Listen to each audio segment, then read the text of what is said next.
No, we totally. It was a good game a couple of weeks ago, so it's still fresh in our minds.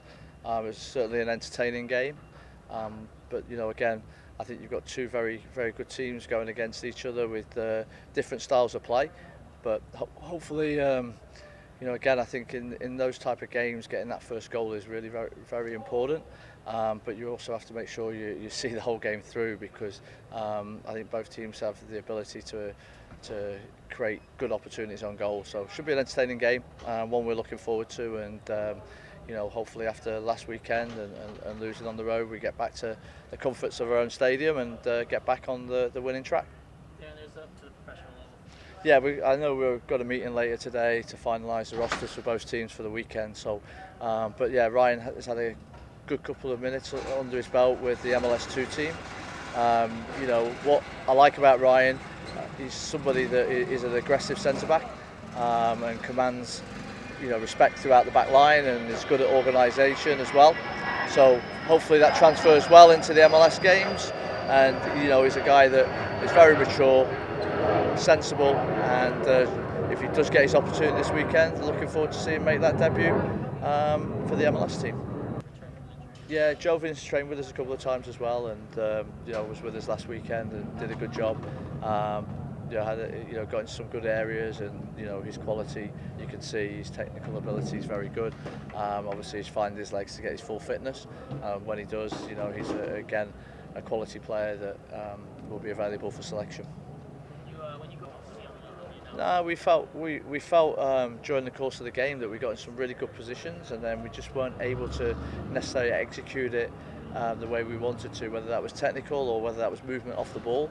I think was different on several different occasions. So we just spoke about, as a group, the positives, and then we do different individual clips with the players just to help them give some pointers on both the attacking side and defending side.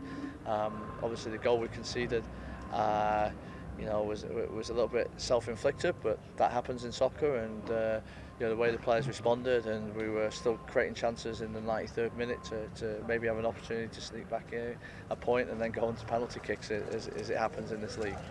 Yeah, we look at the process, what our process is, what our identity is, how we wanted to play in the game, and when you look at how we wanted to play with the ball in that particular game, we did create and get in some really good areas, so it's what we said to the players. You can't fault them for effort, you can't fault them for what they were trying to do. It's now, can they improve their execution, and that's what developing into a top player is, the top players are able to do that 90%, 95% of the time, whereas young players come in and are still trying and never, sometimes they have to learn how they did it, and then why they did it, and as they learn that process, they get better. So that's what we hope.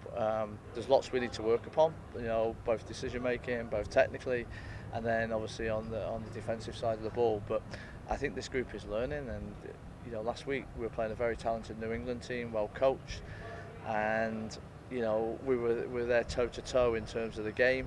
They had more shots for sure, but I think sort of the areas of the field where we were able to get to, we were pleased and want to turn those into more opportunities on goal. much more still to come. Yeah, I think the collective group are doing well and doing better. Probably game to game, they're starting to understand that. What we need to see is now individuals continue to show their improvement. That's important. You can't stand still. As you say, you win a couple of games, it's not like you've arrived in any shape or form. So it's very important that they apply themselves every day. And the season goes by very quickly, so it's important that the players understand we're here to get better, we're here to evolve individually and collectively.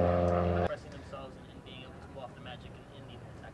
Yeah, I think, look, you help get the players into the right areas of the field, and then if you can isolate players 1v1, then you encourage them to show their skills. They're not always going to be successful, but we're going to have them try their best. And what we talk about is if you go 1v1 in that final area of the field where it's appropriate and trying to get that shot off, or it gets blocked, or you slip or whatever, as long as you have a good reaction, immediate reaction, no problem. And as a staff, we try and get the boys into these threatening positions, and then it's on the player. Use that creativity, use that flair. Let's see it. Be brave. Take responsibility. and that's what we look for in the young players. And I think from 3/3 of sorry, 3/4 of the pitch, the players understand and they work collectively, and then you get to that final phase, and you've got to be creative, you've got to show that bit of flair, and we have some ideas for them obviously, but at the same time those individual moments you want to make sure you encourage that, and if you make a mistake you have to respond. That's what we want to see from players. A little bit too restricted technically. I think it's, So you guys encourage that here as a staff? players can express themselves. I think that's what we're about. We're a developmental team, so I think it's very important where, as we develop players, we want to see those players express themselves in the right areas at the right times, and that's what we have to make sure we explain to the players. I think that's important. Thanks, Darren. Thank you, guys.